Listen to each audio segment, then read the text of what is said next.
In this video, we are going to be breaking down 5 AFC running backs that you need to either be buying or selling coming your fantasy football draft season. So anyways, it is me, DJ Riley. I am one of the hosts from Boys on the Bench, and alongside me is my brother, Dalton Riley.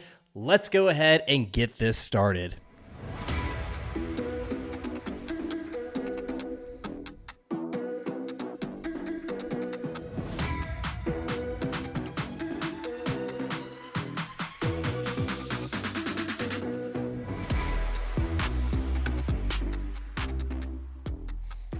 Alrighty, so if this is y'all's first time tuning in to Boys on the Bench, if you don't really know what we are content creators kind of in the fantasy football realm, but also the sports betting realm. So again, we kind of all got into this, Dalton. I mean, we started this. I know it was our last episode all back together was this last one. This is kind of day 2. Nathan's missing out big time.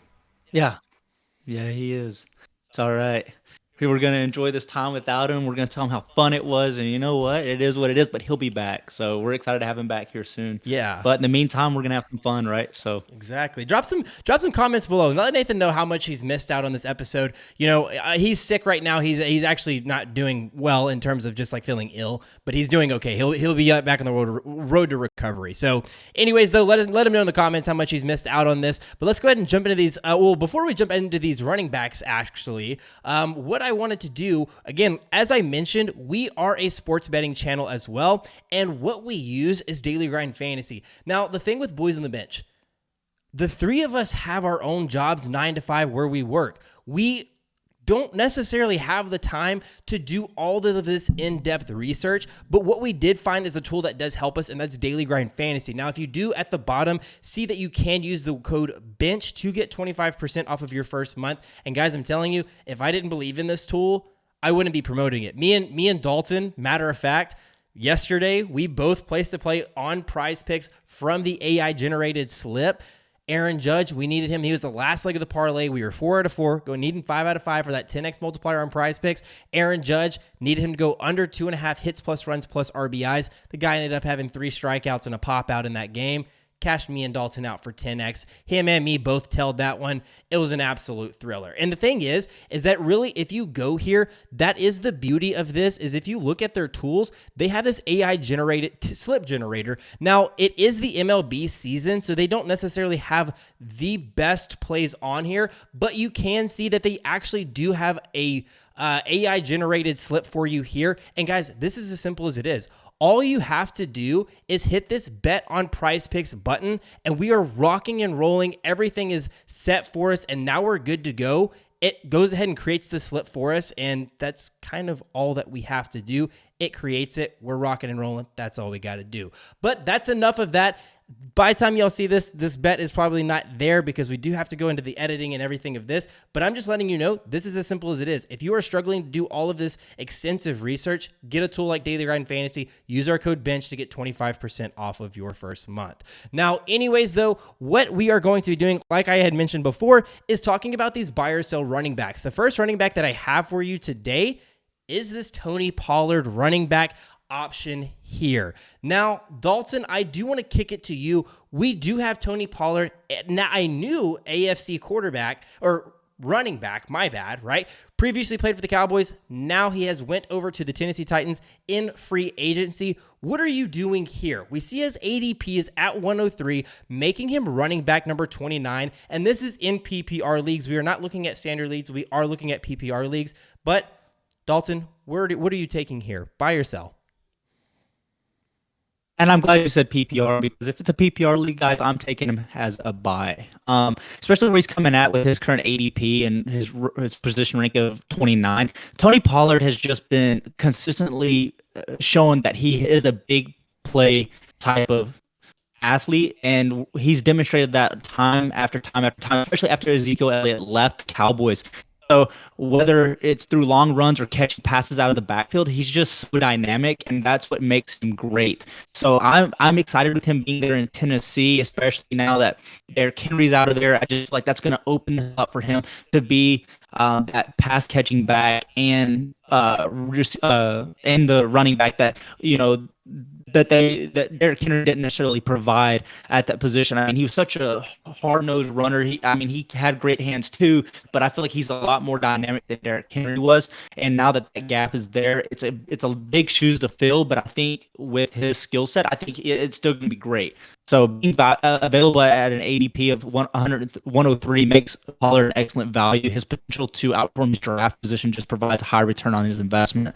So I really like this. Also, compared to many other running backs, you're not going to have to worry about injuries for him. He doesn't really have much nagging injuries that most running backs have by the time you get to this point in his career. So I really like that coming from a fantasy asset as well at where he's currently at in his ADP. So I think the investment is really good. So I'm going to buy him all day. Yeah, and honestly, I am going to agree with you on this. I do have him as a buy as well. And I think that it's really just because it's where you're getting him at is running back number 29, and that's going to put him at roughly running back 3 or 4 on your team. You're most likely put into a situation, where your leagues or your drafting is likely a 2 running back league. That's kind of the standard format nowadays. So you're going to get him as that running back 3, meaning that he could have that flex potential, which means that you're really not looking for a whole lot.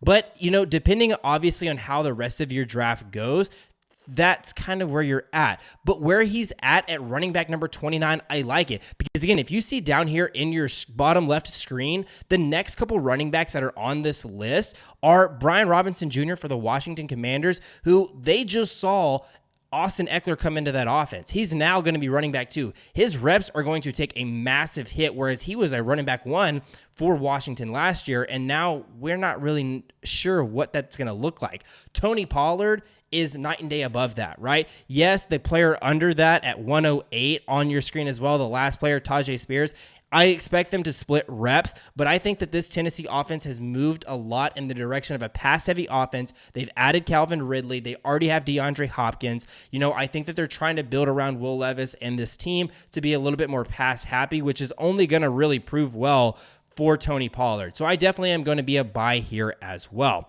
Now, the next player on this list, though, we're looking at is Derrick Henry, okay? So Derrick Henry, moving a little bit further up the list, that's ADP number 33, putting him in the top 10 running backs at running back number 9. But Dalton, I am going to kick it to you as well to start this off once again. Buying or selling him?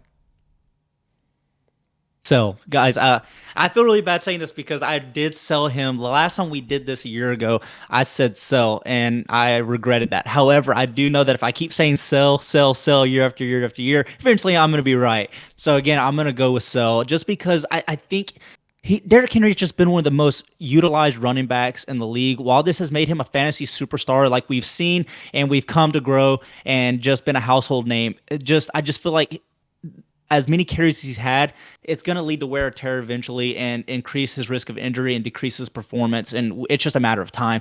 And the Ravens are transitioning to a more of a pass-heavy offense under their new coordinator, and this could significantly reduce Henry's volume much more than what we've seen in Tennessee. I just don't think we're going to see the days where he's going to get 30 carries a game anymore. That's not going to happen. We've seen it. It's come. It's gone. And so what we saw in Tennessee is no more. I don't see that with the Ravens. So I think, especially if you are in a dynasty league, I think now is the time you sell him for the value he's at, because I think you can get something very high in return and benefit you and your team for redraft. We kind of have him going near late second round-ish. He could be your RB1, RB2, depending on how you're drafting with your running backs. I just don't think I think he'd be a great RB2 for you. I wouldn't necessarily be my first running back off the board, but I think that he can help give you a well-balanced asset and to help you fill your team's needs. However, like I said, given his age and his usage and his history, I just feel like he's going to be susceptible to injuries sooner than later, making it a move that I'm just going to either sell him, give him away, or just avoid him all, because I feel like making that type of pick, especially if it is a redraft league and he does have an injury, it could be a make or break it for your season. So to me, I'm going to sell him and stay away from him. So I'm actually going to completely disagree with you on this stance. So the reason that I say that I'm going to disagree with you, so Obviously ADP coming in at 33. That is the back end of the third round. Assuming that you're in a 12-man league, that's typically what we're going to talk about as 12-man leagues. So because of that 12, 24, 36, you're coming in at the back end of that third round, meaning that you're going to loop around. The next running back that's typically taken is Isaiah Pacheco at ADP 44. That's 11 picks. That's a complete other round. So if you miss out on this Derrick Henry play, I mean, the next one that you're getting is the Isaiah Pacheco, then a Travis Etienne, who I really like. But because of that, I like Derrick Henry. But Dalton, to your point, I don't think that you come into this situation and you're highly dependent upon Derrick Henry to perform at running back one numbers, because if you do that, then I think you put yourself in a situation to where you have to go running back, which could work out because, like I said, you do see Isaiah Pacheco going in at number 44 and then Travis Etienne coming in at number 46. So it does leave you good potential to go back-to-back running backs, but assuming, again, if you did already go running back, I think Derrick Henry is a great compliment to go ahead and take this off. I love him in this offense. Yes, they've started to add more pieces to go into a more pass-heavy offense, but I don't think that you kind of gave all of the assets and paid all of the money that you've needed to pay for Derrick Henry. I think he's still got so much juice left in the tank. He has been dominant rusher. Like you said, you've been burned before by taking him and selling him last year. You're selling him again. I don't love it. It's Derrick Henry has proven his worth year in and year out, and it's going to continue to happen in this offense with Lamar Jackson, and it's going to be crazy. And I think that if they build more of a passing, it's only going to help him so much more. So I'm definitely going to buy Derrick Henry here.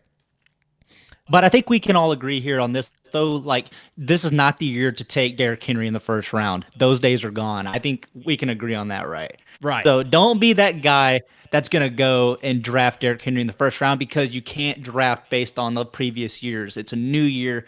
It's a new circumstance. He's on a new team, new offensive coordinator. There's just many things you have to consider. So don't take him in the first round. I'd highly advise against it. Right. And I mean, again, likely you've put yourself in a situation, if you're at the back end of 3, then, I mean, like, again, it all kind of depends on how it falls out. But I do agree. He's fallen out himself outside of nearly the top 12 running backs. So he's almost working himself. He's still running back one numbers, technically coming in at running back number 9.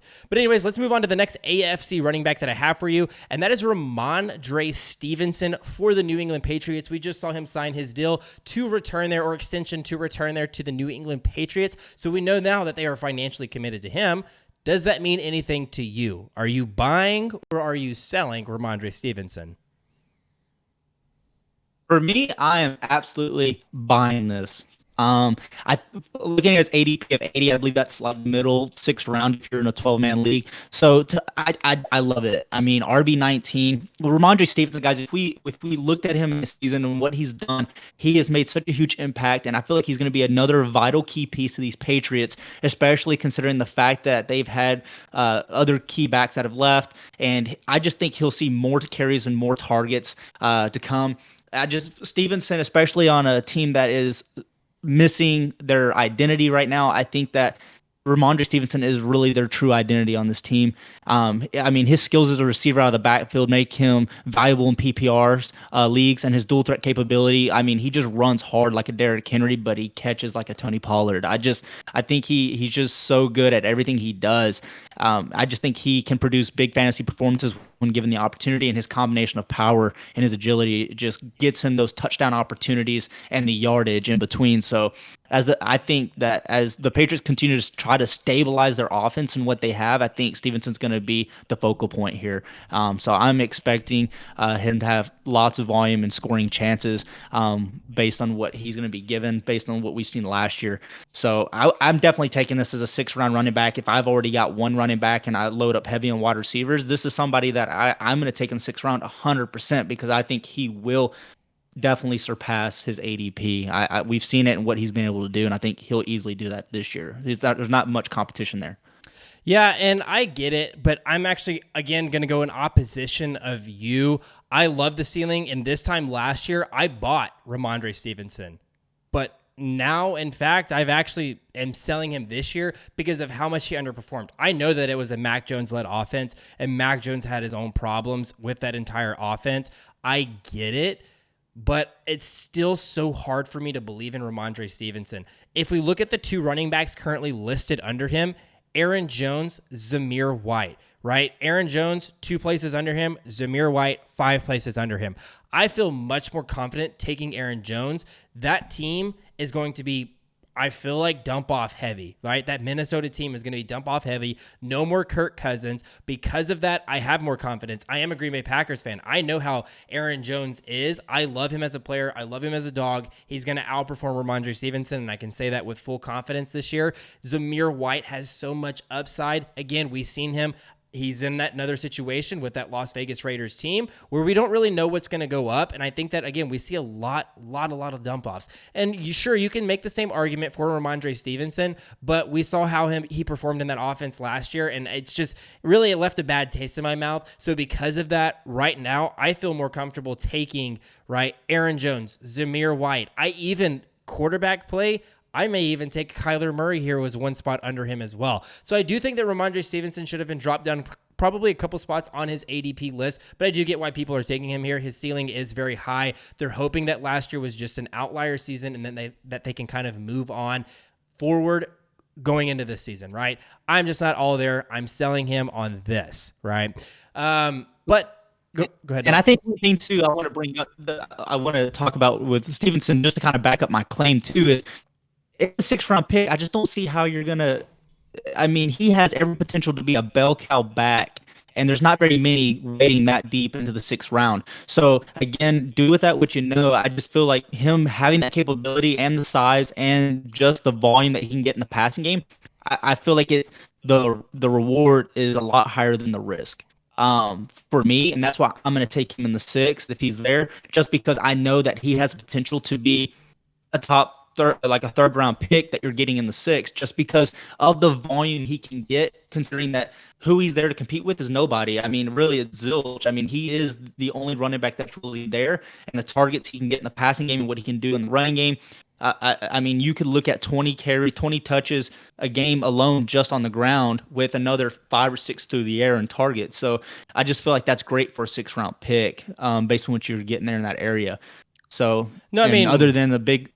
No, and I agree. I think he is a good running back option. I do think that his ADP is a little bit higher than it should, and that is for all of the same reasons that you said, is why exactly I feel more comfortable taking Aaron Jones and the Zamir White. I trust them more than I trust Rhamondre Stevenson, which is why I'm selling, because I think that either one of those 2 players could interchange with Rhamondre Stevenson, so that's why I'm kind of selling here, right? But let's move on. Running back number 4, and that is Gus Edwards.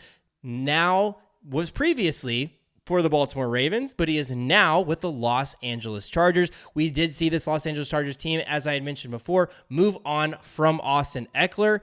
Dalton, what are you thinking of him? Are you buying or are you selling Gus Edwards? Look, I think he's a great back. I really, truly, I do. I mean, everything that he's done there with the Ravens, but to me, the reason I'm gonna sell him is because I just felt like he played for a much run heavier team, than the Chargers. I know he's now transitioning to another run heavy team there, but I just feel like he didn't truly impress me on already a run heavy team, and now going to another run heavy team. And I feel like even then, the quarterback play to me is fairly similar. I mean, there are different types of quarterbacks, but in their productivity between Justin Herbert and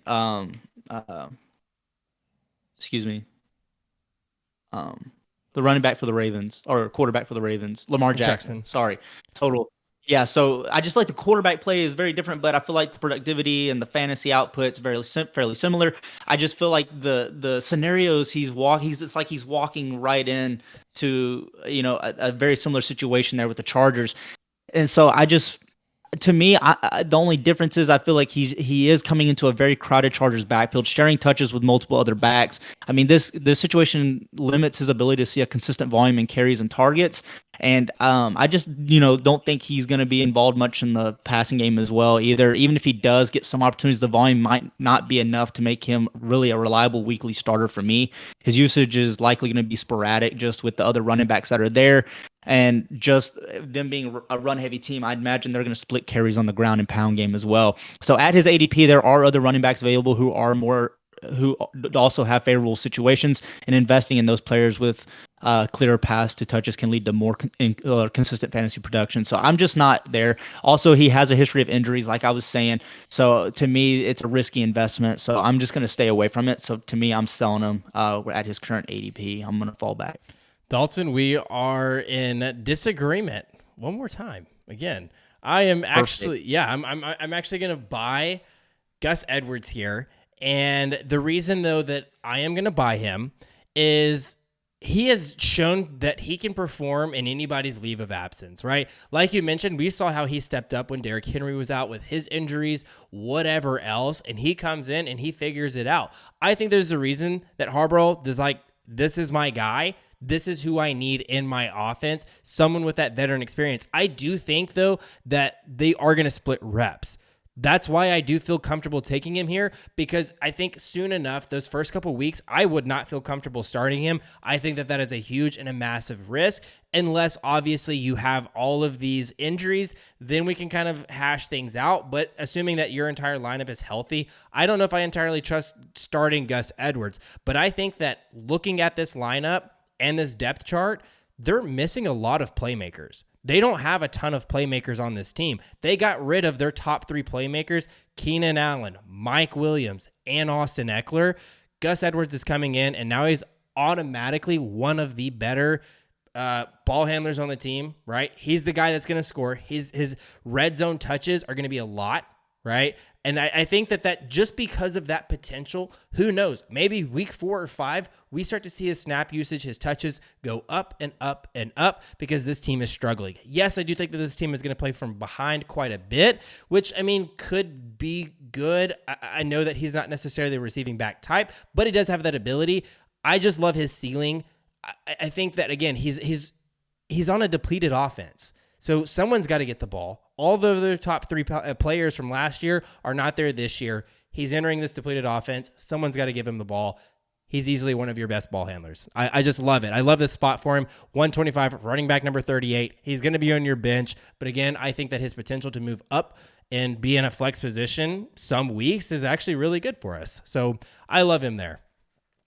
Let's move on to the last pick, though, or the last player that we have for you, and that is Zack Moss.